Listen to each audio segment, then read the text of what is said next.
176쪽에 등기 신청 절차를 보실 건데요. 예전에 다 했던 건데 다시 한번 보겠습니다. 여기에 이러한 부동산이 있고 소유자는 갑입니다. 갑이 을과 매매 계약을 체결합니다. 이 안에 물권 행위가 있다라고 했죠. 그리고 소유권 이전 등기까지 이루어지면 갑이 가진 소유권은 을의 소유권으로 변동이 될 겁니다. 우리 민법 186조에 의해서. 이때 이 매매 물권 행위를 규율하는 법은 민법이죠. 그리고 이 등기를 규율하는 법은 당연히 등기법이 될 겁니다. 물권 변동도 당연히 민법이 규율하게 돼요. 이때 민법의 가장 중요한 원칙이 사적 자치 원칙이라고 말씀을 드린 적이 있어요. 이 사적 자치 원칙은 뭐냐면 사적인 법률 관계는 당사자 갑과 을이 스스로 알아서 처리해야 된다는 원칙, 이를 사적 자치 원칙이라고 부릅니다.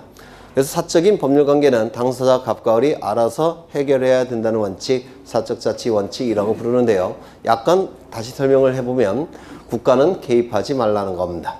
갑이 팔고 싶을 때 파는 것이고 을도 사고 싶을 때 사는 겁니다. 사라고 팔라고 강요할 수는 없다는 원칙, 국가는 개입하지 말라는 원칙, 이를 사적 자치 원칙이라고 부른다. 대금 결정도 갑과 을이 알아서 처리하는 것이지 국가는 개입하지 말라는 겁니다. 이를 사적 자치 원칙이라고 하고 우리 민법에서 탑 넘버원 원칙이에요. 최고의 원칙입니다. 신의 성실의 원칙이 최고의 원칙이 아니에요. 그건 저 대학 다닐 때 10년 전에. 이상하긴 한데 지금 현재는 사적 자치 원칙이 가장 중요한 원칙입니다. 국가는 개입하지 말라는 원칙. 그렇죠. 그럼 이 사적 자치 원칙은 당연히 우리 등기법에서도 지켜져야 됩니다. 맞습니까? 등기법은 민법을 실현시키는 법률, 민법의 보조 법률이라고 불러요. 강사도 그렇다고 했죠. 민법 선생님의 보조 강사예요. 뭐 상관없어요. 뭐 당연한 것 같고. 뭐라고요? 원생수는 제일 많은 것 같다. 아, 그래요? 영광입니다. 다 붙으실 거예요. 사적 자치 원칙은 당연히 우리 등기법에서도 관철이 돼야 됩니다. 우리 등기법에서는 어떻게 나타나느냐면 신청주의로 나타납니다. 신청주의. 우리 등기법에서는 이 사적 자치 원칙이 신청주의로 나타나고 이 신청주의가 원칙이에요. 신청주의의 의미는 뭐냐면 신청이 있을 때만 등기소는 등기를 할 수가 있다는 겁니다. 신청이 없을 때는 등기소가 등기할 수는 없습니다. 이를 신청주의라고 불러요. 그렇죠. 이 신청주의가 원칙인데 예외적으로 법률의 규정이 있을 때는 근거 규정이 있을 때는 예외가 인정이 됩니다. 즉 신청이 없어도 등기가 이루어지는 경우가 있다는 겁니다. 언제 그러냐면 첫 번째, 등기관이 직권으로 등기를 하는 경우가 있습니다. 등기관의 직권에 의해서 등기가 이루어지는 경우가 있어요. 신청이 없다고 하더라도 법률의 규정이 있다면 등기관이 알아서 등기를 하겠다는 겁니다. 이게 직권이라고 불러요. 그 다음에 두 번째, 법원의 명령에 의해서 등기가 이루어지는 경우도 있습니다. 신청이 없어도 법원에서 등기하라고 명령을 내려서 등기하는 경우도 있다는 겁니다. 이 두 가지는 신청이 없어도 이루어지는 등기예요. 따라서 원칙의 예외니까 반드시 근거 규정이 필요합니다. 이것도 한번 출제된 적이 있습니다. 쉬운 문제로 예외가 인정되기 위해서는 반드시 근거 규정이 있어야 됩니다. 이때 신청주의도 둘로 나눠지게 되는데 신청주의 첫 번째는 갑과 을을 뭐라고 부르냐면 당사자라고 부르죠. 그렇죠. 당사자. 예전에도 설명드린 건데 일을 담당하는 자, 이때의 일은 법률행위를 얘기해요. 그래서 법률행위를 담당하는 자, 갑과 을, 당사자라고 불러요. 그래서 원칙은 당사자가 신청함이 원칙입니다. 갑과 을이 등기를 신청하는 게 원칙이라는 겁니다. 그런데 예외적으로 강공서가 등기를 촉탁하는 경우도 있습니다. 당사자가 신청하는 게 원칙이지만 강공서가 등기를 촉탁하는 게 있다는 겁니다. 여기서 신청이라는 거는 공권력의 객체인 일반 국민이 공권력의 주체인 국가기관에게, 등기소는 국가기관이죠. 뭔가를 요구할 때, 우리 행정법에서는 뭔가를 신청한다 이런 용어를 씁니다. 그러면 등기를 요구한다는 얘기는 등기를 신청한다라는 뜻이에요. 그렇죠. 그 다음에 공권력의 주체인 국가기관이 또 다른 공권력의 주체인 국가기관에게, 즉 등기소에게 뭔가를 요구할 때 우리 행정법에서는 뭔가를 위촉하고 부탁한다라고 해서 촉탁이라는 용어를 씁니다. 등기를 요구한다면 등기를 촉탁한다 이런 용어를 써요. 어떠한 차이가 있냐면 공권력을 기준으로 할 때 아래쪽, 공권력의 상대방, 공권력의 주체, 그렇죠. 그래서 아래쪽에서 위에 뭔가 요구할 때 그때는 신청이라는 용어를 쓰는 것이고요. 그 다음에 여기서는 대등하죠. 똑같은 공권력이 주체예요. 대등한 국가기관일 때는 위촉하고 부탁한다고 해서 촉탁이라는 용어를 써요.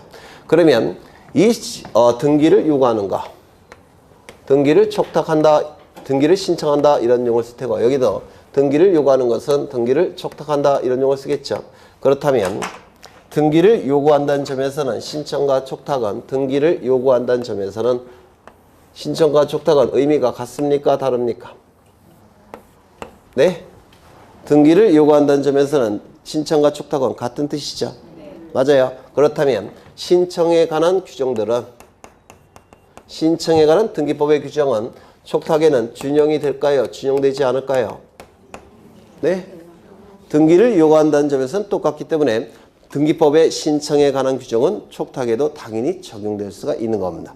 등기를 요구한다는 점에서 같은 거니까. 맞습니까? 이게 원칙입니다. 이것도 출제가 된 적이 있어요. 다만 예외가 인정이 됩니다. 신청에 관한 중에서 등기 진정성을 확보하기 위한 규정들이 있습니다. 등기부에는 거짓의 내용이 들어가서는 안 되겠죠. 따라서 등기부에 진실한 내용을 담기 위해서, 즉 진정성을 확보하기 위해서 등기법에 여러 규정을 둔 게 있습니다. 공동신청도 마찬가지예요. 공동신청도 등기의 진정성을 확보하기 위한 규정입니다. 그렇다면 등기의 진정성을 확보하기 위한 등기법의 규정들은 촉탁에는 적용이 될까요? 안 될까요? 국가기관이 또 다른 국가기관에게 거짓의 내용을 가지고 등기를 요구하는 경우가 있을까요? 없을까요? 없다라고 봅니다. 따라서 등기법에 관한 규정 중에서 등기의 진정성을 확보하기 위한 규정들은 촉탁에는 적용되지 않습니다. 요거 이해가 되실까요? 공동신청에 관한 규정들, 등기필 정보에 관한 규정들, 인감증명에 관한 규정들, 이러한 등기의 진정성을 확보하기 위한 규정들은 여기에는 준용되지 않습니다. 등기의 진정성을 확보하기 위한 규정들은 준용된다, 안 된다? 안 된다. 이것까지 좀 기억해 두셔야 돼요. 출제가 됐던 질문들이에요. 이거 이해가 되실까요? 네. 그 다음에 이 신청도 원칙은 임의 신청이 원칙입니다. 요 임자는 맡길 임자고요. 의는 뜻의 자예요. 그래서 당사자의 뜻에 맡긴 신청이란 뜻입니다. 민법에서 임의 규정 공부하신 적 있죠? 강행 규정, 임의 규정. 그때의 의미와 똑같아요. 당사자의 뜻에 맡겨놓은 신청. 이것이 의미하는 바가 뭐냐면 신청하고 싶을 때 신청하는 것이고 신청하기 싫으면 안 해도 상관없다는 겁니다. 등기 신청 여부를 당사자의 뜻에 맡겨놓겠다는 겁니다. 신청하고 싶으면 신청하고 안 해도 상관이 없다는 겁니다. 이게 임의신청, 임의신청이라고 불러요. 민법에서 임의규정은 무슨 뜻입니까? 임의법규, 임의규정. 그렇죠. 지켜도 되고 안 지켜도 상관이 없는 거. 지킬지 여부를 당사자의 뜻에 맡겨놓은 규정들. 지킬지 여부를 당사자의 뜻에 맡겨놓은 법규들. 이게 임의규정이에요. 임의신청도 마찬가지입니다. 신청 여부가 온전히 당사자의 뜻에 맡겨놓은 신청. 신청하고 싶을 때 신청하는 것이고 신청하기 싫으면 신청 안 해도 상관이 없다는 겁니다. 이게 원칙입니다. 임의신청이. 다만 이때도 예외가 인정이 되는데 이 예외는 등기 신청 여부를 당사자의 뜻에 맡겨놓은 게 아니라 우리 법에서 신청 의무를 부과하는 경우가 있다는 겁니다.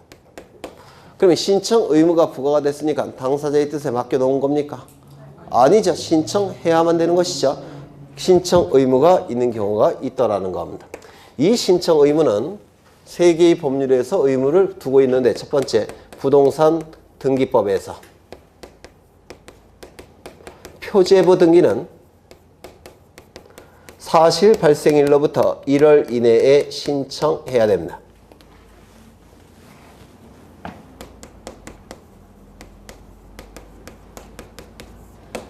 부동산 등기법에서 표제부 등기는 1월 이내에 신청할 의무가 있습니다. 예를 들어서 건물을 증축합니다. 면적이 달라졌죠.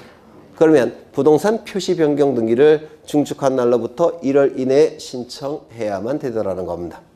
이해가 되실까요? 이게 작년에도 출제가 됐던 거예요. 두 번째. 부동산 등기 특별조치법이라는 법이 있습니다. 중간생략등기를 방지하기 위한 법이에요. 중간생략등기를 방지하기 위한 법. 이 부동산 등기 특별조치법에서는 소유권 보전 등기와 소유권 이전 등기는 일정한 날로부터 60일 이내에 신청해야 됩니다. 60일 이내에 신청해야만 됩니다. 이게 그래서 이 내용이 아마 우리 등기법에서 난이도가 가장 높은 부분에 들어갈 겁니다. 이 부분이 4번 정도가 출제가 됐습니다. 여기서 그 다음에 세 번째 명의신탁이라는 거 들어보셨죠? 등기 명의를 다른 자에게 믿고 부탁하는 거 명의신탁이라고 부르는데 이 명의신탁을 규율하는 법이 부동산 실권리자 명의등기에 관한 법률 부실법이라는 법이 있습니다. 이 부실법에서도 등기신청 의무를 부과합니다. 근데 이 부실법, 즉 부동산 실권리자 명의등기에 관한 법률은 민사특별법 중에 하나죠. 맞습니까? 네, 여러분이 민법 시간에 공부하실 내용이에요. 그래서 우리 등기법에서는 하지 않습니다. 개념은 하겠지만 이 법률을 구체적으로 공부하진 않아요. 그렇죠? 그래서 이 세 개의 법률에서는 등기신청 의무를 부과합니다. 이 세 가지만 빼고서는 임의 신청이 원칙이더라는 겁니다. 등기 신청하고 싶을 때 신청하는 것이고 신청하기 싫으면 안 해도 상관이 없다는 겁니다. 되셨을까요? 네. 이때는 1월 이내에 신청하지 아니할 때는 가태료가 부과되지 않습니다. 이게 작년에 출제가 됐던 지문이에요. 가태료가 부과되지 않습니다. 하지만 두 번째와 세 번째는 가태료가 부과가 돼요. 벌칙까지 부과가 됩니다. 형사처벌까지 돼요. 두 번째, 세 번째는. 그 다음에 임의신청이 원칙인데 이 임의신청도 원칙은 공동신청이 원칙입니다. 이 공동신청은 등기 의무자와 등기 관리자가 등기소에 가서 공동으로 신청한다는 뜻이에요. 공동신청이 원칙입니다. 다만 예외가 두 가지가 인정이 되는데 단독 신청에 의해서 이루어지는 경우도 있고 세 번째, 제3자가 등기를 신청하는 경우도 있습니다. 이렇게 임의신청은 셋으로 나눠지게 돼요. 이 세 가지의 공통점 뭐라고요? 신청하고 싶을 때 신청하는 것이고 신청하지 않아도 상관이 없다는 뜻이에요. 이때 이 공동신청부터 하나씩 볼 건데요. 다 했던 거예요. 반복하는 겁니다. 여기 이러한 부동산이 있고 소유자가 갑입니다. 갑이 을과 매매 계약을 체결합니다. 매매 계약을 체결하면 우리 민법에 의해서 민법을 뭐라고도 부릅니까? 실체법이라고도 부르죠. 지난 시간에 말씀드린 것 같은데 실체, 법의 실체는 권리와 의무를 얘기하고 권리와 의무를 규율하고 있는 법이 민법이에요. 따라서 민법을 실체법이라고 부릅니다. 이 민법에 의해서 갑에게는 소유권, 이전, 등기, 의무가 발생하고 그 다음에 요 을에게는 소유권, 이전, 등기, 청구권이 발생을 할 겁니다. 물론 매매대금 채권과 매매대금 채무도 발생하겠지만 그건 우리 등기법에서 다루지 않습니다.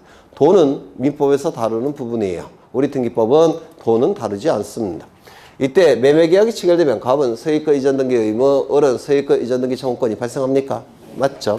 이때 이 등기 청구권을 매수인, 요 을을 매수인이라고 부르고 갑을 매도인이라고 부를 텐데 이 매수인은 등기 청구권을 등기 의무자인 갑에게 행사할 겁니다. 행사를 해서 등기가 이루어지게 되면 행사하게 되면 이렇게 등기를 신청하게 돼요. 그러면 등기가 신청이 되면 등기가 이루어지게 될 겁니다. 그러면 갑이 가진 소유권은 을의 소유권으로 변동이 이루어지게 될 겁니다. 맞습니까? 이때 이 등기를 규율하는 법은 뭘까요? 등기법. 맞죠? 부동산 등기법이 등기를 규율하게 될 겁니다. 부동산 등기법은 등기 절차를 규율하는 법이니까 뭐라 부릅니까? 절차법 이렇게 부르게 될 겁니다. 이 등기가 이루어지게 되면 갑은 소유권 상실합니까? 상실하겠죠. 따라서 소유권을 상실하니까 등기만 놓고 형식적으로 판단한다면, 즉 돈이 오고 가는 것은 고려하지 않는다면, 돈이 오고 가는 것을 고려하지 않는다면 갑은 불이익이 발생합니까? 불이익이 발생합니다. 이러한 자를 뭐라고 부르냐면 등기 의무자라고 부릅니다. 그 다음에 이 매매 계약이 체결되고 등기까지 이루어지면 을은 소유권 취득합니까? 소유권을 취득하게 될 겁니다. 따라서 등기만 놓고 형식적으로 판단한다면, 즉 대금을 고려하지 않는다면 이때 을은 이익이 발생합니까? 이익이 발생할 겁니다. 이러한 자를 등기 권리자라고 부를 겁니다.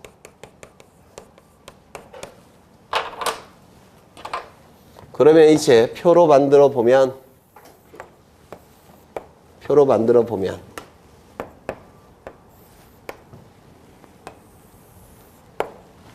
이때 갑을 등기 의무자, 을을 등기 권리자라고 부를 텐데요. 이때 실제법상 등기 의무자라 하면 등기 의무가 있는 자, 이 자를 실제법상 등기 의무자라고 불러요. 등기 의무가 있는 자가 뭐라고요? 실제법상 등기 의무자. 어느 법률에서 주로 사용하는 용어일까요? 민법에서. 맞습니까? 그 다음에 실제법상 등기 권리자라 하면 등기 청구권을 가진 자가 실제법상 등기 권리자라고 얘기합니다. 등기 청구권이 있는 자가 실제법상 등기 권리자라고 불러요. 민법에서 주로 사용하겠죠. 그렇겠죠. 그 다음에 우리 등기법상 절차법상 등기 의무자는 등기가 이루어짐으로 인해서 권리를 상실하거나 불이익이 발생한 자를 우리 등기법상 절차법상 등기 의무자라고 부릅니다. 또는 절차법상 등기 권리자라 하면 등기가 이루어짐으로 인해서 권리를 취득하거나 이익이 발생하는 자를 우리 절차법상 등기 권리자라고 부릅니다. 이때 이익 불이익 여부는 실질로 판단합니까? 형식으로 판단합니까? 형식적으로 판단한다, 이렇게 얘기했습니다. 법무사 시험에는 자주 나와요.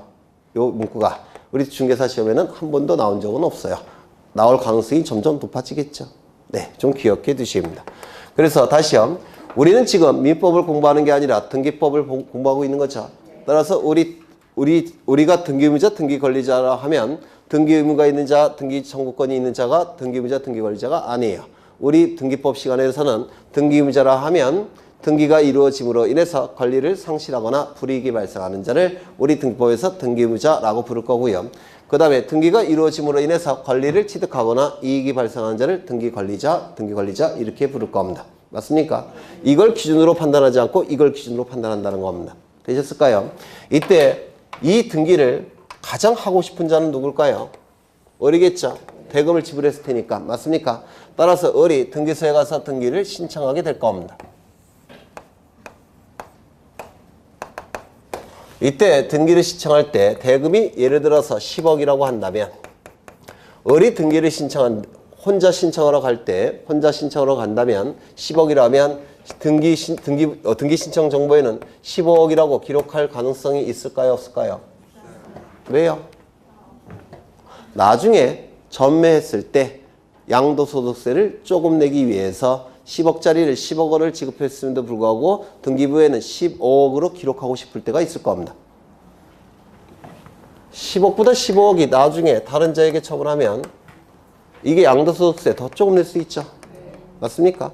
그러면 10억인데 10억으로 기록하면 갑은 양도소득세가 어떻게 합니까? 더 많이 내게 돼요. 이거 이해가 되십니까? 그렇죠. 만약에 대금이 10억인데 대금을 한 5억으로 기록하게 되면 등기부에 기록하게 되면 취득세 조금 내죠.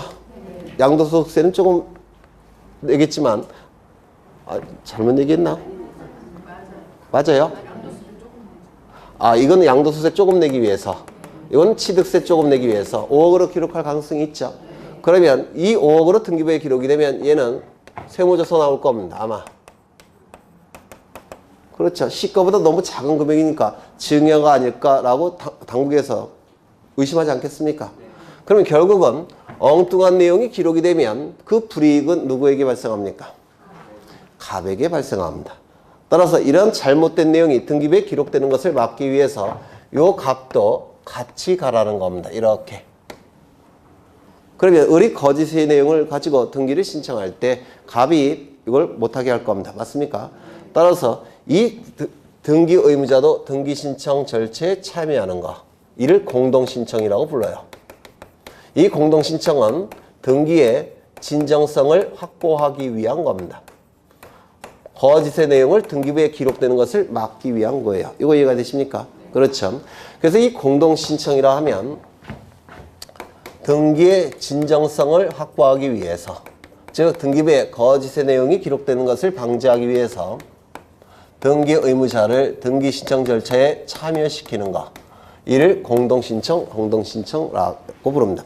등기의 진정성을 확보하기 위해서 등기 신청 절차에 등기 의무자를 참여시키는 것, 이게 뭐라고요? 공동신청이라고 부릅니다.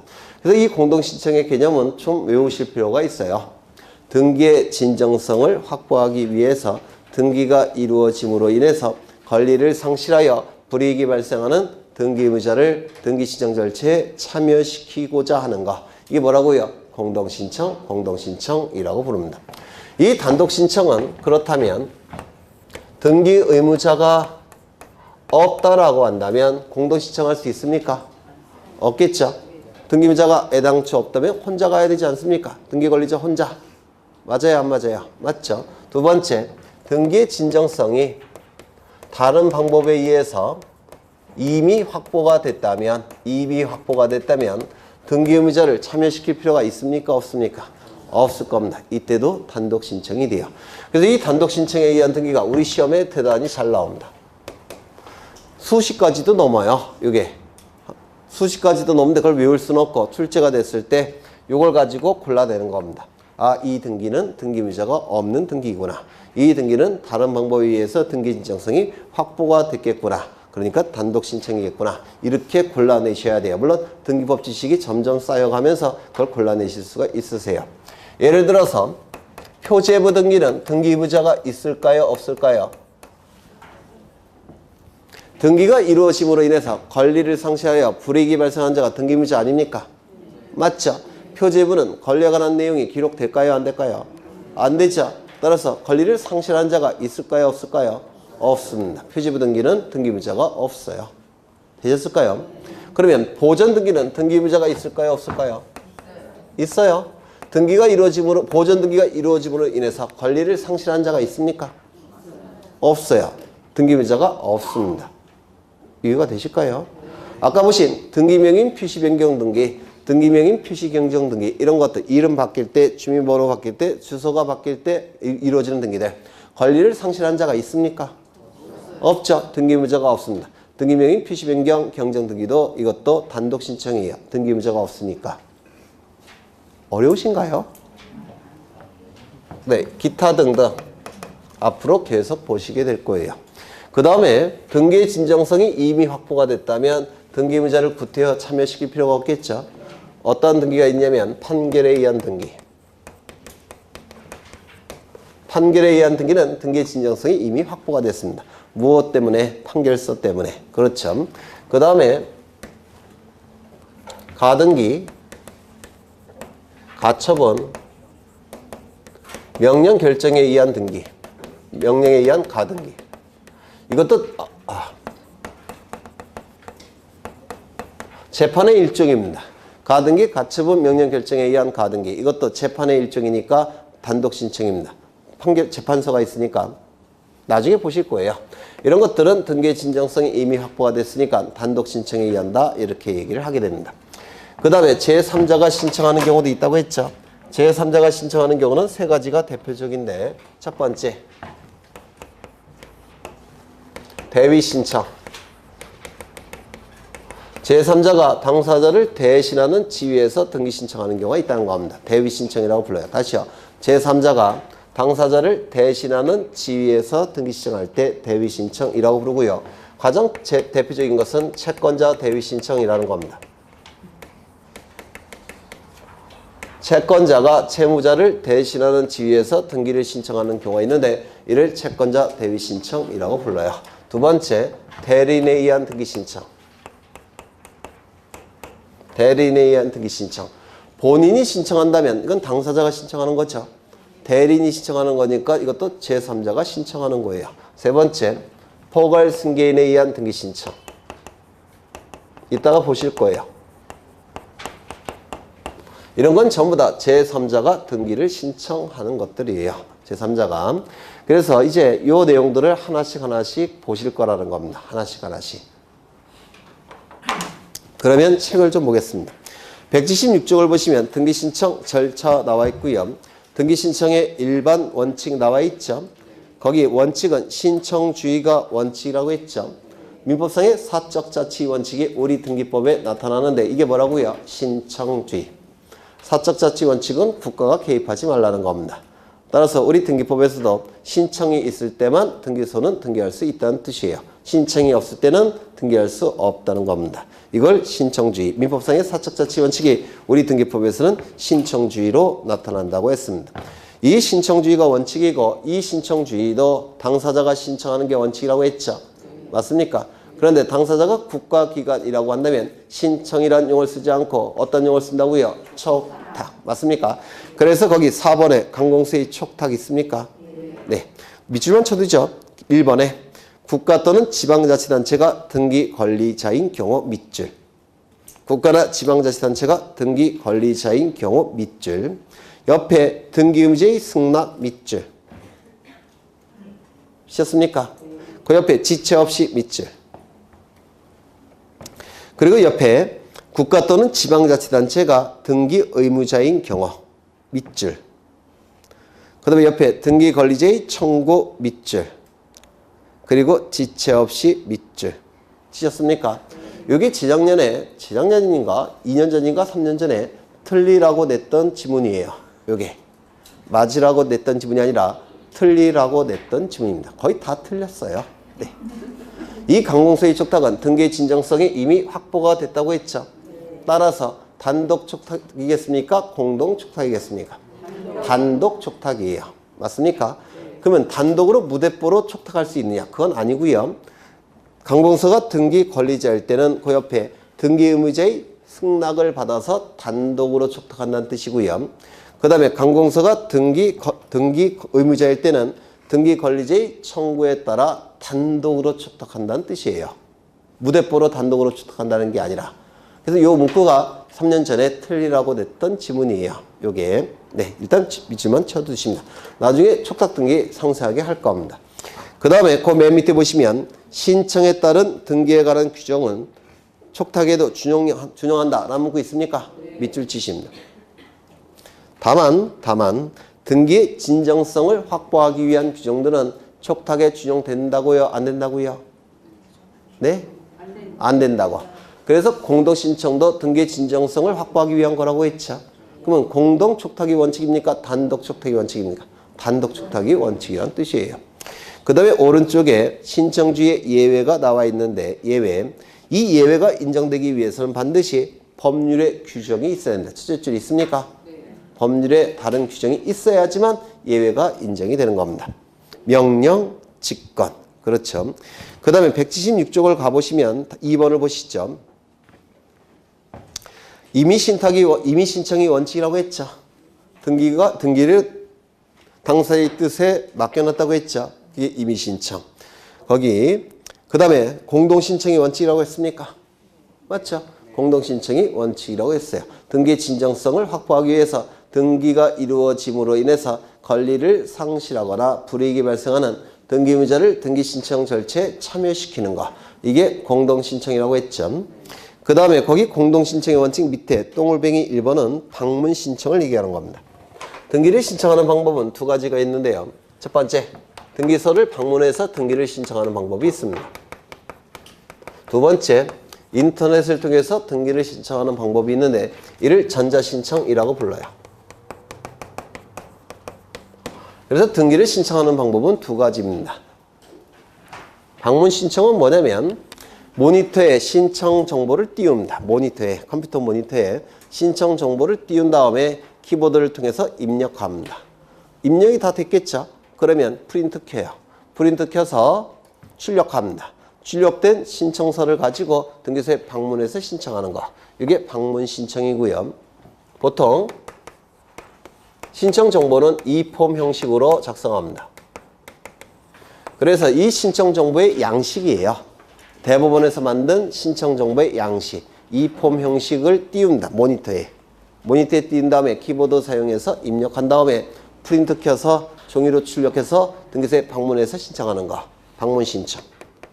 그 다음에 전자신청은 인터넷을 통해서 등기를 신청하는 거. 모니터를 킨 다음에 그 다음에 키보드 통해서 입력합니다. 이것도 등기소에서 마련된 양식이 있어요. 거기다가 입력한 다음에 엔터키 탁 쳐서 인터넷 등기소에 보냅니다. 이게 전자신청. 두 가지 방법을 통해서 등기가 신청이 되는데요. 거기 공동신청의 원칙에서 동글뱅이 1번이 방문신청이고 동글뱅이 2번이 전자신청이에요. 읽어보시면 될 겁니다. 그 다음에 177쪽에 당사자에게 등기신청 의무가 있는 경우 부동산 등기법상의 신청 의무가 있고 부동산 등기 특별조치법상의 신청 의무가 있다고 했죠. 이거는 너무 어려우니까 나중에 볼 겁니다. 민법 지식이 좀 더 있으셔야 돼요. 여러분이 특히 부동산 등기 특별조치법에서의 신청 의무가 대단히 어렵습니다. 등기법에서도 난이도가 가장 높은 쪽에 있는 부분이에요. 그건 나중에 보실 겁니다. 그 다음에 어디를 보시느냐면 179쪽에 등기 신청 행위가 있는데 요거는 12월 달에 보셨어요. 중요하지 않은 건 아니고 아주 중요하지만 11월 달에 워낙 12월 달에 상세하게 봤기 때문에 요번에는 한번 건너뛰고 4월 달에 또 상세하게 볼 겁니다.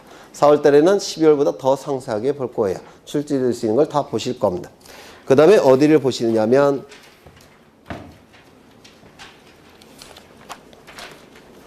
182쪽을 보시면 제5절 등기 신청인 있습니까? 있죠. 원칙은 공동신청이 원칙인데 왜 공동신청이 원칙이라고 했습니까? 등기가 이루어짐으로 인해서 권리를 상실하여 불이익이 발생하는 등기의 의무자를 등기신청 절차에 참여시킴으로 인해서 등기의 진정성을 확보하고자 하는 것이 공동신청 맞습니까? 결국은 등기의 진정성을 확보하기 위한 겁니다. 두째 줄 보시면 등기의 진정성을 담보한다 라는 문구 있죠. 강공서의 촉탁의 경우에는 공동신청이 원칙일까요? 아닐까요? 강공서 촉탁은 아니라고 했죠. 등기의 진정성이 확보됐다고 평가합니다. 따라서 강공서가 촉탁할 때는 청구에 의해서 승낙에 의해서 단독 촉탁한다고 했죠. 그 다음에 거기 2번은 나중에 보실 건데요. 아주 중요해요. 나중에 가등기할 때 상세하게 볼 겁니다. 양가로 2번. 그 다음에 오른쪽에 등기권리자, 등기의무자, 실체법상의 등기의무자, 등기권리자. 실체법상의 등기의무자는 등기의무가 있는 자가 실체법상의 등기의무자, 등기 청구권이 있는 자가 실체법상의 등기권리자라고 했죠. 맞아요. 절차법상의 등기의무자는 등기가 이루어짐으로 인해서 권리를 상실하여 불이익이 발생한 자가 절차법상의 등기의무자죠. 절차법상의 등기권리자라 하면 등기가 이루어짐으로 인해서 권리를 취득하여 이익이 발생하는 자를 절차법상의 등기권리자라고 불렀습니다. 맞습니까? 네. 거기 셋째 줄 보시면 이익 불이익 여부는 반드시 뭐하고 판단한다고요? 형식적으로 판단한다 라고 얘기합니다. 형식적으로 판단한다. 대금이 오고 가는 것은 고려한다 하지 않는다? 고려하지 않는다. 그렇죠. 아직은 민법에서 공부 안 하셨을 텐데요. 이때 매도인은 등기 의무 있습니까? 네, 있어요. 그 다음에 매수인은 등기 청구권 있습니까? 그러면 이 매도인은 등기 의무는 있을까요? 등기 의무는 있는데 등기 청구권 있을까요? 없을까요? 있어요. 있습니다. 매도인도 등기 청구권이 있어요. 그 등기 청구권의 이름이 뭐냐면 지금 이 갑은 갑의 이름으로 부동산 등기가 되어 있다면 세금은 누구에게 부과될까요? 부동산에 관한 세금은 계속 갑에게 부과되겠죠. 그러면 여러분이 갑이라고 한다면 세금이 자꾸 부과되고 을로부터 대금을 받았습니다. 그러면 을이 빨리 이 등기 명의를 가져갔으면 좋겠죠. 맞습니까? 따라서 이 갑이 을에게 등기를 받아갈 것을 청구할 수 있는 권리가 있습니다. 그 등기를 받아갈 것을 청구할 수 있는 권리를 뭐라고 부르냐면 소유권, 이전 등기, 수취 청구권이라고 불러요.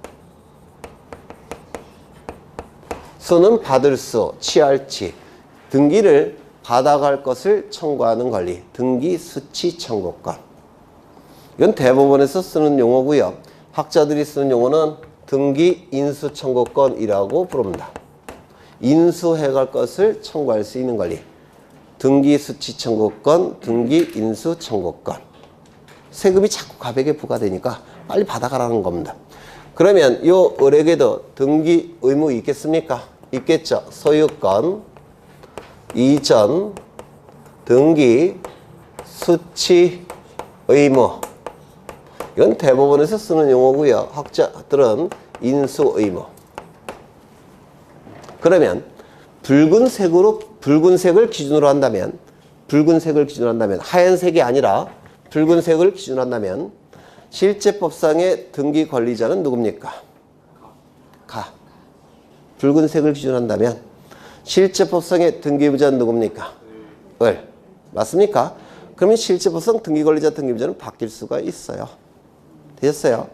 하지만 이걸 기준으로 한다고 하더라도 등기가 이루어지면 갑은 소유권 상실하고 불이익이 발생하고 절차법상의 등기 의무자는 여전히 갑이죠. 그 다음에 이 붉은색을 기준으로 한다고 하더라도 을의 이름으로 등기가 이루어지게 되면 소유권 취득하고 이익이 발생하고 절차법상의 등기 권리자는 여전히 을이죠. 맞습니까? 그러면 실제법상의 등기 권리자, 등기 의무자는 바뀔 수 있지만 절차법상의 등기 권리자, 등기 의무자는 바뀌지 않습니다. 맞아요. 그러면 이 하얀색을 기준으로 한다면 실제법상의 등기 권리자도, 등기 의무자도 갑. 절차법상의 등기 권리자도 갑. 맞아요. 잘못 얘기했네. 실제법상의 등기 의무자도 갑. 절차법상의 등기 의무자도 갑. 그 다음에 하얀색을 기준으로 한다면 실제법상의 등기 권리자는 을. 절차법상의 등기 권리자 을. 붉은색을 기준으로 한다면 실제법상의 등기 권리자는 누굽니까? 갑. 절차법상의 등기 권리자는 누굽니까? 을. 달라지죠? 달라지죠? 그러면 실제법상의 등기 권리자, 등기 의무자, 실제법상의 등기 권리자, 등기 의무자, 절차법상의 등기 권리자, 등기 의무자는 보통은 일치하지만 일치하지 않는 경우도 있을 수 있겠습니까? 있을 수가 있다는 겁니다. 되셨을까요? 왜냐하면 실제법상 등기 권리자, 등기 의무자는 바뀔 수 있지만 절차법상의 등기 권리자, 등기 의무자는 바뀌지 않습니다. 되셨을까요? 그 지문이 거기 3번에 있는 겁니다.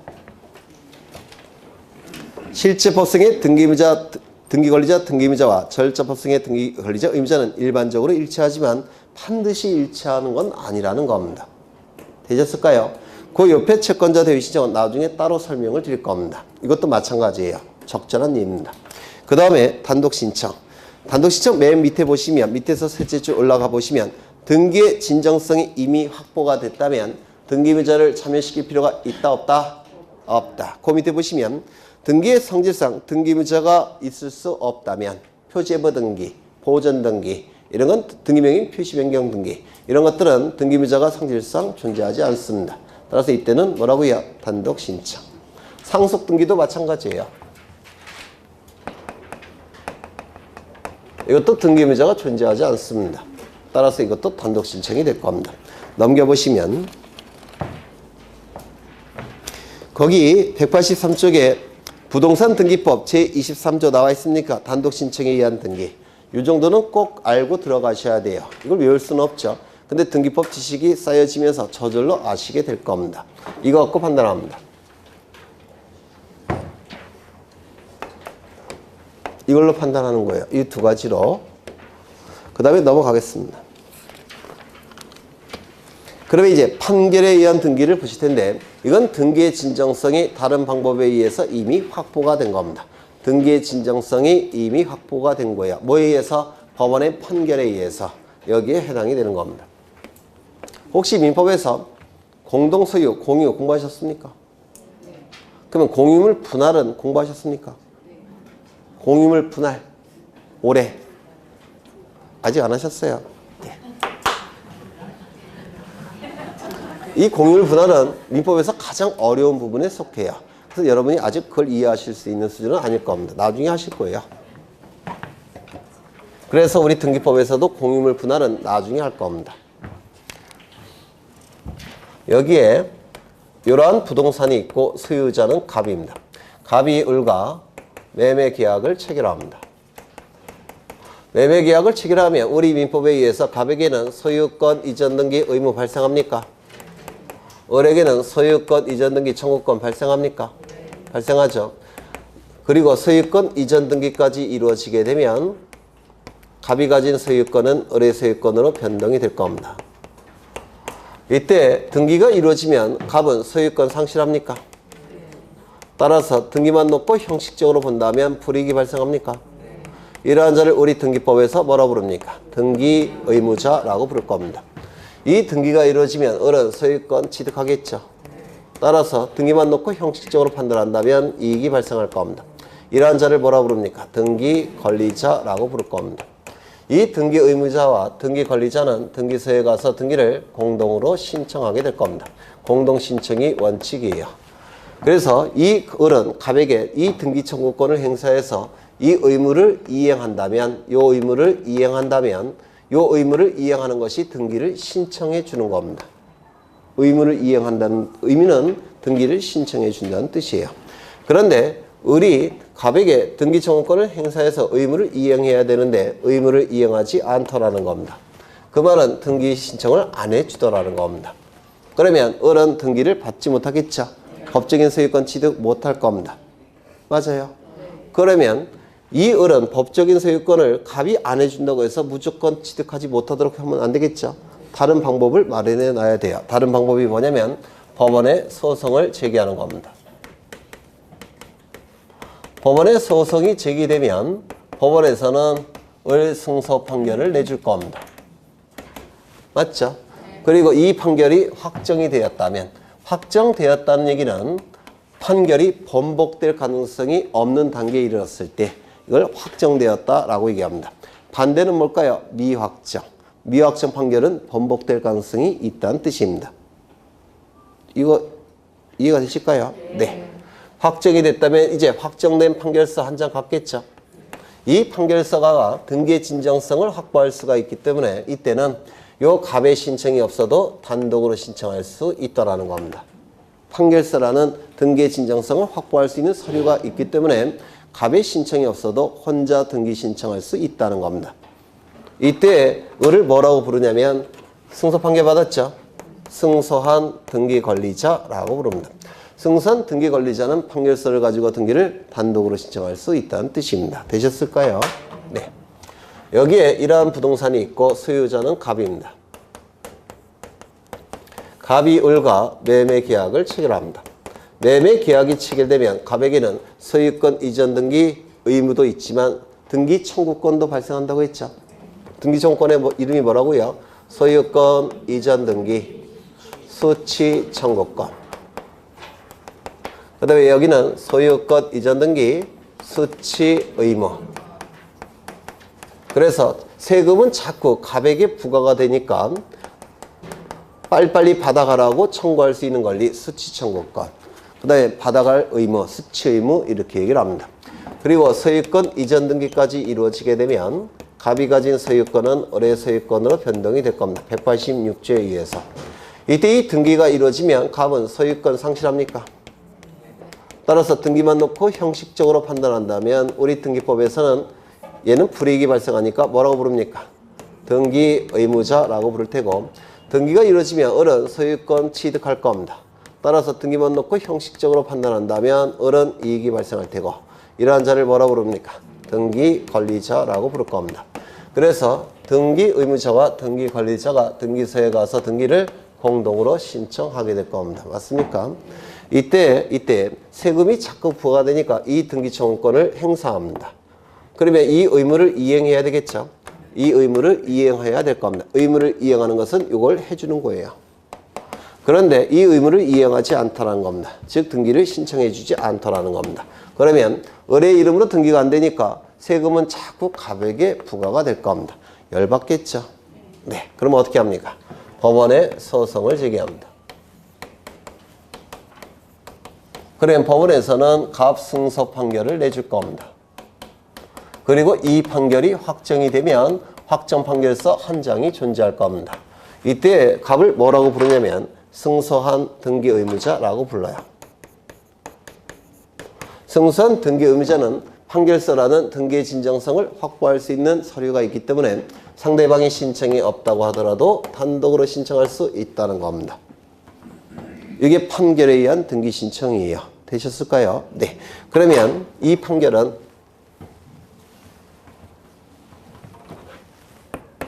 이행 판결일 걸 요구합니다.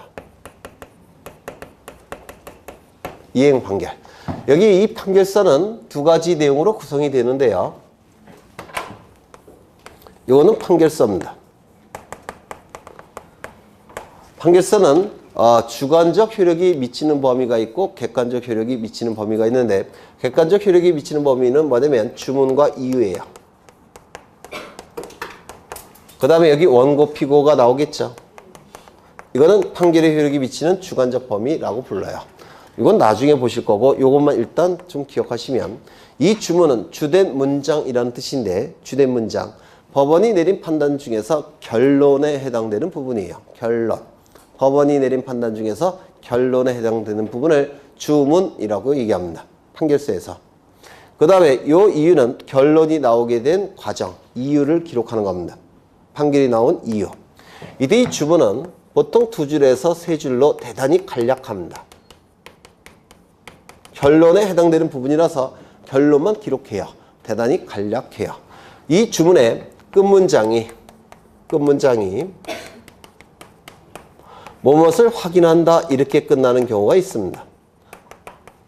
갑은 소유자의 힘을 확인한다. 을은 전세권자의 힘을 확인한다. 병은 저당권자의 힘을 확인한다. 이렇게 확인한다로 끝나는 경우가 있는데 이걸 확인 판결이라고 불러요. 확인 판결. 주문의 끝문장이 확인한다 이렇게 끝나면 무슨 판결? 확인 판결. 주문의 끝문장이 무엇을 이행하라 이렇게 끝나는 경우가 있습니다. 이를 이행 판결이라고 불러요. 갑은 소유권 이전 등기 의무를 이행하라. 을은 저당권 설정 등기 의무를 이행하라. 병은 전세권 이전 등기 의무를 이행하라. 전부 다 무슨 판결일까요? 이행 판결이라고 부릅니다. 이행 판결. 그 다음에 주문의 끝문장이 뭐뭐 한다로 끝나는 경우가 있습니다. 한다. 갑과 을은 이혼한다. 그럼 딱 남남이 돼버려요. 한번 해보시면 금방 아실 거예요. 네.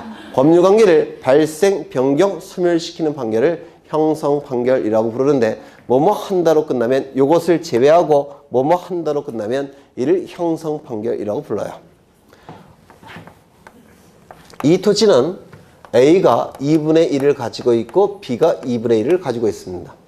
갑과 을이 공유합니다. 이때 요 지점 C 지점부터 D 지점까지 분할한다 이렇게 끝나면 딱 분할이 돼버려요. 이거를 공유물 분할 판결이라고 부르는데 형성 판결입니다.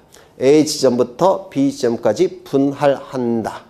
공유물 분할 판결이라고 하는데 형성 판결이라고 부릅니다. 한다로 끝나면 무슨 판결? 형성 판결. 그래서 주문의 끝문장 갖고 판결의 종류가 결정이 됩니다. 주문의 끝문장 갖고 그러면 이때 나오는 판결은 주문의 끝문장이 뭐로 끝날까요? 갑은 소유권 이전 등기 의무를 이행하라 이렇게 끝날 겁니다. 소유권 이전 등기 의무를 이행하라 이렇게 끝납니다. 무슨 판결? 이행 판결. 이쪽에서는 주문의 끝문장이 뭐로 끝날까요? 을은 소유권 이전 등기 수취 의무를 이행하라. 이행하라. 무슨 판결? 이행 판결. 그렇죠. 그래서 이 이행 판결이 원칙인데 이행 판결의 경우에는 승소한 등기 권리자, 승소한 등기무자가 판결서를 가지고 단독으로 신청하는 겁니다. 되셨을까요? 승소한 등기 권리자, 승소한 등기 의무자가 이행 판결서를 가지고 단독으로 신청하는 겁니다. 그러면 우리 부동산 등기법에 승소한 등기무자, 승소한 등기 권리자가 이행 판결을 가지고 단독으로 신청한다라는 규정이 있기 때문에 패소한 자는 등기 신청할 수 있을까요? 없을까요? 없습니다. 패소자는 등기 신청할 수가 없어요. 언제? 이행 판결의 경우에는. 물론 예외가 있습니다. 예외가. 형성 판결의 경우에는 패소자도 단독 신청할 수가 있습니다. 형성 판결의 경우에는. 이거 공유물 분할 판결. 근데 아직 민법에서 공유를 공부하지 않으셨으니까 이것도 등기법에서 민법에서 한 다음에 할 거예요. 이건 나중에. 두 번째. 이 판결은 확정 판결일 걸 요구합니다. 확정 판결의 반대는 뭘까요? 미확정 판결이 반대예요. 그럼 미확정 판결은 무슨 뜻이냐면 상급법원에 올라가서 번복될 가능성이 있는 판결을 미확정 판결이라고 부릅니다. 상급법원에 올라가서 번복될 가능성이 있는 판결. 그러면 미확정 판결을 가지고 등기를 단독으로 신청해서 의뢰의 이름으로 등기가 됐습니다. 그러면 상급법원에 올라가서 번복될 수도 있다고 했죠. 그럼 상급법원에 올라가서 번복이 되면 이거는 어떻게 되겠습니까? 말소돼야 돼요. 맞아요. 그럼 절차가 복잡해집니다. 따라서 번복될 가능성이 없는 판결, 그 판결을 가지고 등기를 해야지만 나중에 말소될 가능성이 없어지죠. 그렇죠. 그것 때문에 확정 판결일 걸 요구하는 겁니다. 그러면 등기를 신청할 때 확정 판결이라는 사실을 등기관에게 증명해야 되겠죠. 따라서 확정 증명서를 등기 신청 시 첨부를 해야 돼요. 뭐라고 출제하냐면 송달 증명서를 첨부한다. 이렇게 출제합니다. 송달 증명서가 아니라 확정 증명서. 이거 이해가 되실까요? 송달 증명서가 아니라 확정 증명서를 제출합니다. 그렇다면 임시로 강제 집행할 수 있음을 임시가짜입니다. 임시로 강제 집행할 수 있음을 선고한 판결. 이 판결은 확정 판결일까요? 미확정 판결일까요? 확정 판결이면 임시가짜가 붙을 이유가 없어요. 임시가짜가 붙었던 이유는 미확정 판결이라는 뜻입니다. 따라서 가집행 선고부 판결은 임시로 강제 집행할 수 있음을 선고한 판결인데요. 미확정 판결입니다. 따라서 이 가집행 선고부 판결을 가지고 등기 신청할 수 있습니까? 없습니까? 없다라고 얘기를 합니다. 되셨을까요? 그 다음에 몇 가지를 더 해야 되는데 아직 민법에서 안 하셨을 테니까 소멸시효란 공부하셨습니까? 소멸시효 하셨어요? 그러면 들어보시죠. 이 등기 청구권은 소멸시효 기간이 몇 년일까요? 10년이요. 20년이요. 아직 기억 못 하시네요. 네. 채권은 10년이에요.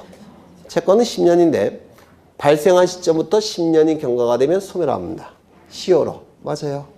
그런데 법원의 판결이 확정이 되면 확정 시점부터 다시 시효가 시작이 돼요. 이걸 소멸시효의 중단이라고 하는데 들어본 적 있습니까? 네. 있으셔요? 그러면 법원의 판결이 확정이 되면 확정 시점부터 다시 10년이 경과가 돼야지만 소멸시효가 완성이 되는 거 맞습니까? 맞죠? 그런데 20년이 경과가 됐다면 을에게는 등기 청구권이 있습니까? 없습니까? 없어요. 판결이 확정된 날로부터 20년이 경과가 됐습니다. 그럼 을에게는 등기 청구권이 있습니까? 없습니까? 없겠죠. 없는 상태에서 옛날에 받은 판결을 가지고 등기를 단독으로 신청합니다. 20년이 경과된 후에 청구권이 없는 상태죠. 그런데 등기를 신청할 수 있느냐? 있을까요? 없을까요? 네? 있습니다. 이유는 소멸시효가 완성됐는지 여부, 즉 권리가 존재하는지 여부는 법관만이 판단할 권한과 자격이 있습니다. 등기관은 형식적 심사권밖에 없기 때문에 소멸시효가 완성됐는지 여부를 등기관은 판단할 권한과 자격이 없습니다. 그러면 20년이 경과가 됐을 때 등기 신청할 수가 있고 등기가 실행이 됩니다. 이거 이해가 되실까요? 그러면 을은 소유권 취득합니까? 못해요. 나중에 말소될 겁니다. 어차피 말소는 됩니다. 네, 신청하고 등기가 실행이 돼요. 하지만은 나중에 말소되는 겁니다. 그 이유가 뭐냐면 등기관은 소멸시효가 완성됐는지 여부를 판단할 권한과 자격이 없을 뿐이기 때문에 그래요. 아직 어려우실 것 같아요. 네. 그래서 몇 가지만 본 겁니다. 그러면 책을 좀 보시면 나중에 보실 거예요. 상세하게. 184쪽을 보시면 판결에 의한 등기 있습니까? 1번을 보시죠. 판결에 의한 등기는 승소한 등기 권리자 또는 승소한 등기무자가 단독으로 신청할 수 있다. 이때의 판결은 무슨 판결이라고요? 이행판결. 그 다음에 판결의 요건 보시면 이행판결 나와 있습니까? 나와 있죠. 그 다음에 동글뱅이 2번을 보시면 확정 판결일 걸 요구한다고 했죠. 확정 판결. 그 다음에 3번을 보시면 여기서 판결에 준하는 집행권원이라는 게 나오는데 이건 나중에 따로 설명드릴 거예요. 거기에 보시면 인락조서, 화해조서, 그 다음에 조정조서 뭐 이런 것들이 있는데 이거는 판결과 같은 효력이 있어요. 이유는 법관 앞에서 법원 사무관이 작성한 서류들이에요. 이 서류들은. 그래서 판결서가 작성되는 과정과 대단히 유사하기 때문에 판결과 같은 효력이 있습니다. 그럼 단독 신청할 수 있다는 뜻이에요. 나중에 다시 설명드릴 거고요. 그 다음에 여기 디귿을 보시면 3번의 디귿을 보시면 공정증서 있죠. 공정증서는 판결과 같은 효력이 있을까요? 없을까요? 없어요. 왜냐면 그 위에서 보신 화해조서, 인락조서, 조정조서 이런 것들은 전부 다 법원에서 법원 내부에서 법정에서 법관 앞에서 법원 사무관이 작성을 했기 때문에 판결과 같은 방식으로 작성이 된 겁니다. 그래서 판결의 효력이 인정이 돼요. 그런데 이 공정증서는 법정에서 작성된 게 아니라 공증인 사무실에서 변호사인 공증인이 작성한 서류에 불과합니다. 그렇다면 확정 판결과 같은 효력을 인정할 수 있겠습니까? 없습니다. 그런 뜻이고요. 그래서 이 디귿 기억하셔야 될 테고 리을은 가처분 결정에 등기 절차의 이행을 명하는 조항이 기록되어 있어도 등기 권리자는 이 가처분 결정에 의하여 단독으로 등기를 신청할 수 없다라고 되어 있는데 이건 왜냐면 법원의 촉탁에 의한 등기라서 그렇습니다. 단독 신청에 의한 등기가 아니라 법원의 촉탁에 의한 등기여서 그래요. 이건 나중에 상세하게 볼 겁니다. 그 옆에 있는 것도 중요해요. 옆에 뭐가 있습니까? 가등기권자가 가등기 가처분 명령을 등기원인 증서로 하여 단독으로 가등기를 신청할 수 있다. 이건 단독 신청이 맞아요. 첫 번째 문장은 촉탁, 두 번째는 단독 신청. 이건 나중에 보실 거예요. 체크만 해 두십니다. 그 다음에 4번은 금방 설명드렸고요.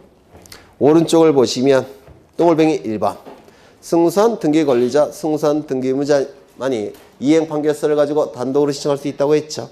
맞습니까? 네. 거기 3번을 보시면 체크만 해두십니다. 공유물 분할 판결은 형성 판결이에요. 형성 판결은 승소 여부 따지지 않습니다. 이건 나중에 설명을 드릴 겁니다.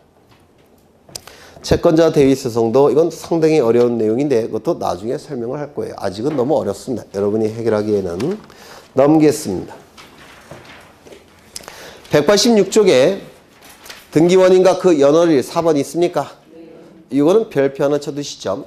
문제가 고급 지문으로 출제가 될 때는 이것도 출제합니다. 고급 지문으로. 아직은 어려우시니까 나중에 보실 거예요. 그 다음에 첨부정보에서 기억의 두째줄에 확정증명서 있습니까? 그거 밑줄 하나 쳐두셔요. 나머지는 안 보셔도 돼요. 나머지는 너무 어려우니까 안 보셔도 되고요. 확정증명서 하나 줄치십니다. 되셨을까요? 네, 넘기겠습니다. 이제 상속등기를 보십니다.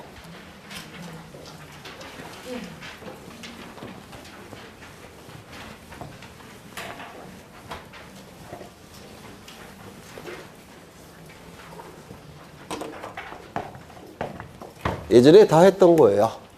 여기에 이러한 부동산이 있고 소유자가 갑입니다. 소유자가 갑인데요. 갑이 사망을 하게 되면 이자를 피상속인이라고 부릅니다. 상속을 당하는 사람이란 뜻이에요. 피는 당했다라는 수동의 뜻을 가진 한자입니다. 그러면 돌아가셨으니까 권리 능력이 있습니까? 없습니까? 없겠죠. 따라서 이 피상속인이 가지고 있는 모든 재산적 권리와 의무는 하나도 빠짐없이 즉 포괄해서 승계가 이루어집니다. 누구에게? 상속인에게 하나도 빠짐없이 승계가 이루어지게 돼요. 이를 뭐라고 부르냐면 상속이라고 부릅니다. 요걸 기준으로 을을 얘기할 때는 상속인이라고 부르는 것이고요. 이걸 기준으로 을을 얘기할 때는 포괄승계인이라고 불러요. 그래서 포괄승계인과 상속인은 같은 뜻은 아니고 포괄승계인이 좀 더 넓은 개념이에요.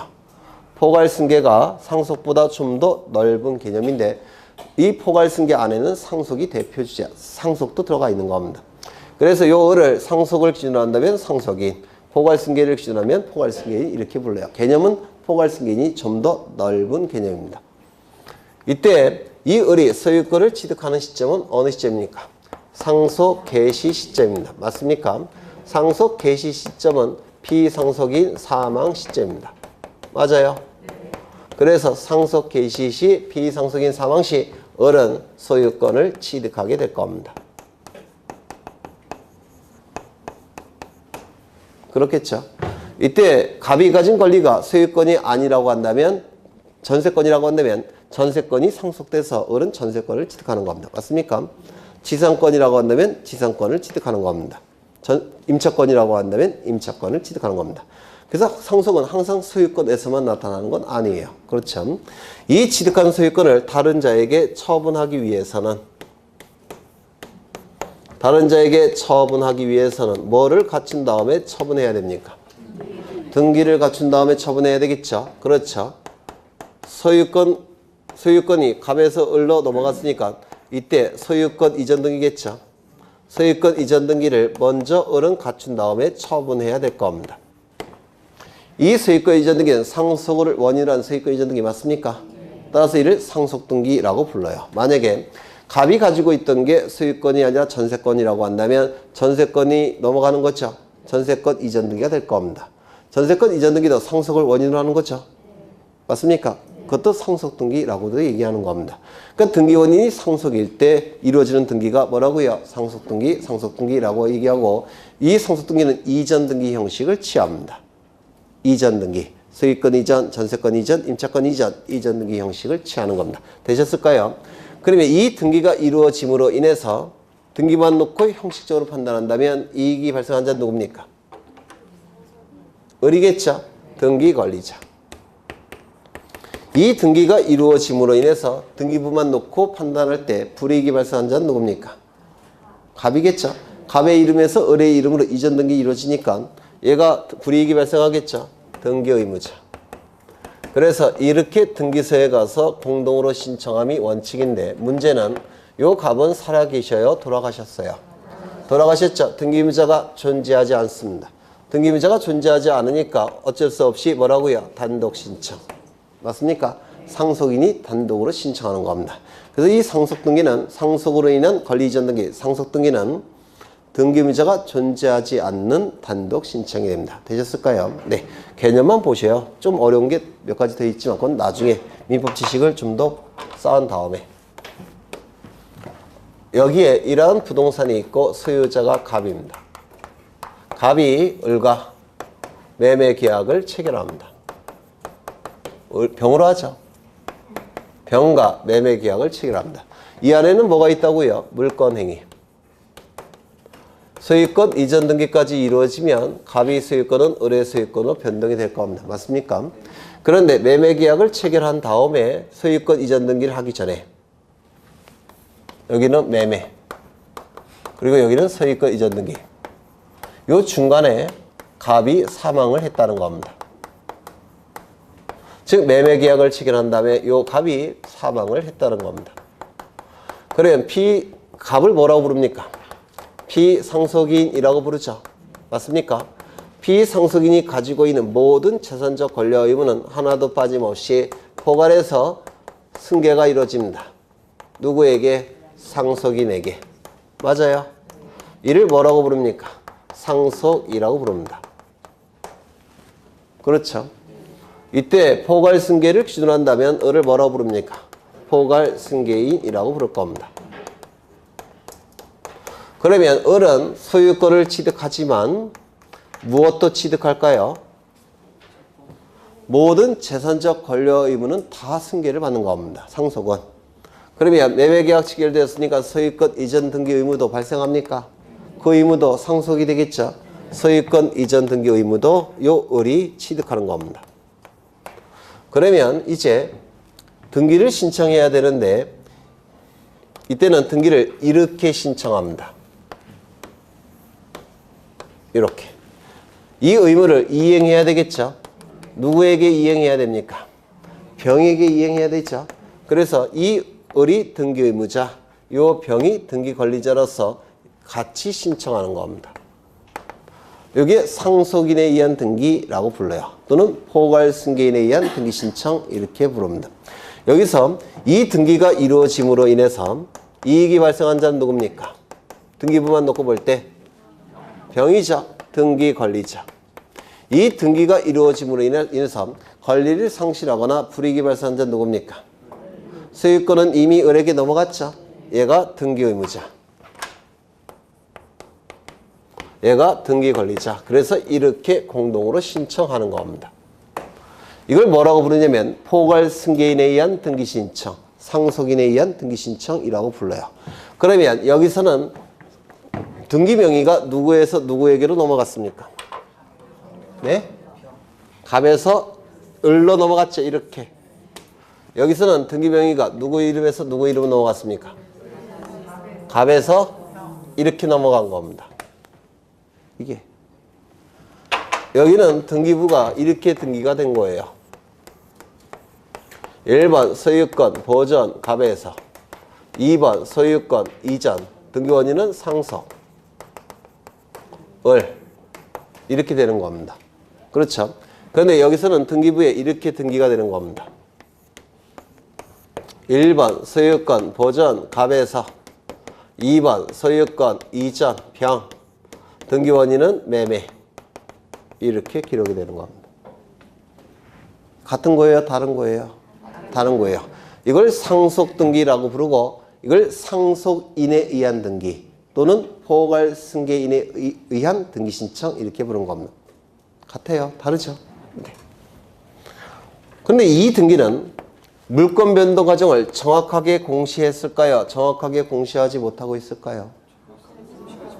소유권 변동은 어떻게 이루어졌습니까? 이쪽의 경우에는 갑에서 을로 그리고 병으로 넘어가고 있죠. 그런데 등기부에는 갑에서 곧장 병으로 넘어가고 있죠.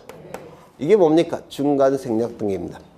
중간 생략 등기가 우리 등기법에서 인정되는 겁니다. 이거는 예외적으로.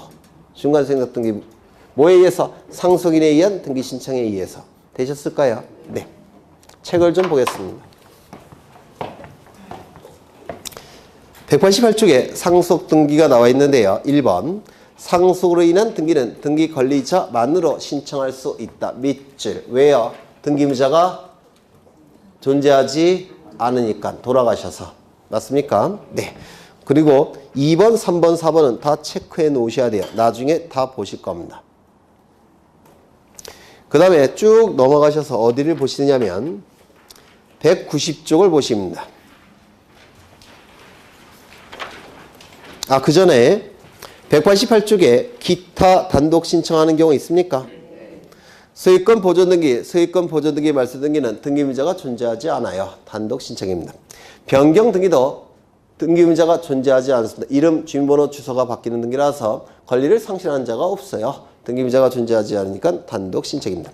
그 다음에 멸실 등기, 이것도 표제부에서 이루어지는 등기예요. 표제부에서 이루어지는 등기라서 등기무자가 존재하지 않습니다. 그 다음에 4번에 말소 등기가 있는데 이건 대단히 중요해요. 별표 지시입니다.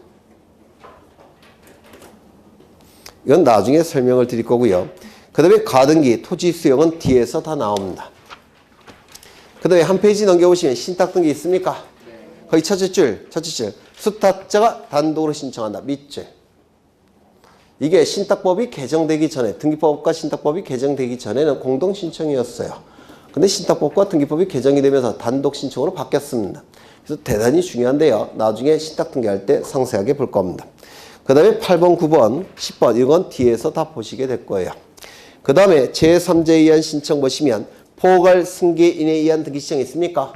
상속인에 의한 등기 신청이라고도 불러요. 거기 첫째 줄 보시면 등기 원인이 발생한 후에, 즉 매매 계약이 먼저 체결된 후에 등기 권리자 또는 등기 의무자가 사망해서 상속이나 그 밖의 포괄 승계가 있는 경우 상속이나 포괄 승계인이 사망한 자를 대신해서 등기를 신청할 수 있다라는 뜻입니다. 되셨을까요? 그 다음에 등기 신청 절차가 나오는데 상속 등기는 단독 신청이죠. 어디 갔어? 여기 있죠. 상속 등기 단독 신청이죠. 상속인에 의한 등기 신청은 단독입니까? 공동입니까? 공동 신청이겠죠. 그렇죠. 그래서 거기 신청인에서 두째 줄에 공동으로 등기를 신청한다. 밑줄.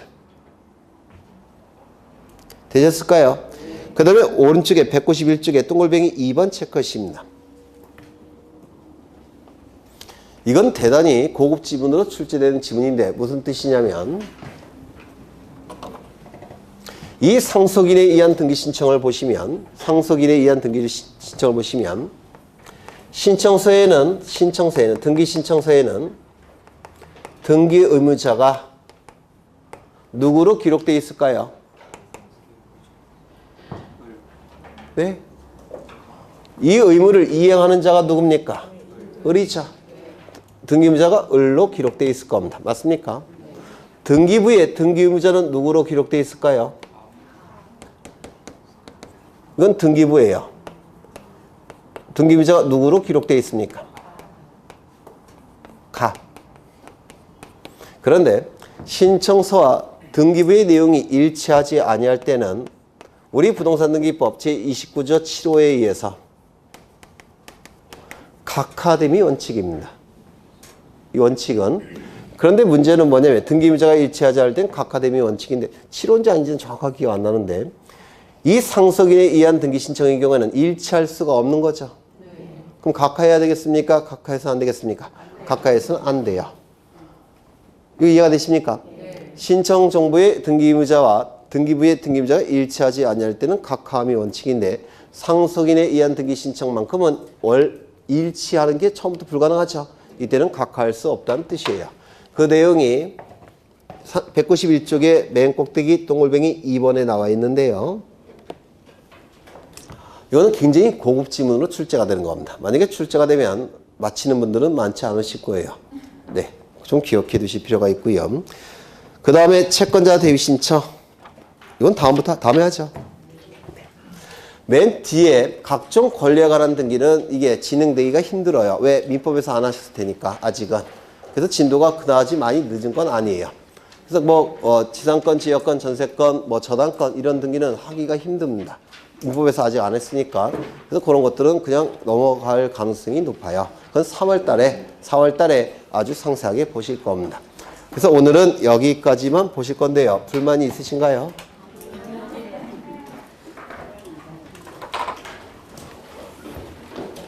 그래서 이 등기법은 민법과 너무나도, 그러니까 사실은 우리 중개사 시험과 법무사 시험만 등기법과 민법이 분리되어 있고요. 다른 시험은 등기법은 민법 안에 포함이 되는 겁니다. 여기. 그래서 등기법은 민법을 좀 하셔야 돼요. 그래야지만 민법 실력이 올라가시면 등기법도 같이 올라가는 것이고 등기법 실력이 올라가면 민법 실력도 같이 올라가게 돼요. 그래서 그렇게 이해하시면 될 것 같습니다. 고생하셨고 오늘 토요일이죠? 네. 제가 한 20년 강의하면서 학원으로부터 처음으로 양주를 받았어요. 고생하셨고 다음 주에 뵙겠습니다. 수고하셨습니다. 네.